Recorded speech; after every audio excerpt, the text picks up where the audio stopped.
Kaibigan, ingatan mo yung mga taong palaging nandyan. Yung mga taong palagi kang sinasamahan at sinusuportahan.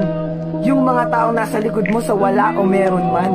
Yung mga taong palaging nandyan at mabilis mo lang natatakbuhan sa oras ng pangangailangan. Yung mga taong hindi ka huhusgahan. Yung mga taong hindi mo man palaging nakakasama pero alam mong palaging nandyan.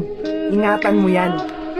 At magbigay ka naman ng isang pasasalamat naman dyan para sa mga tunay mong kaibigan. At sa mga kaibigan ko, maraming salamat sa inyo na kahit hindi man ako naging perpekto, thanks kay God dahil binigyan niya ako ng mga kaibigan na tulad niyo.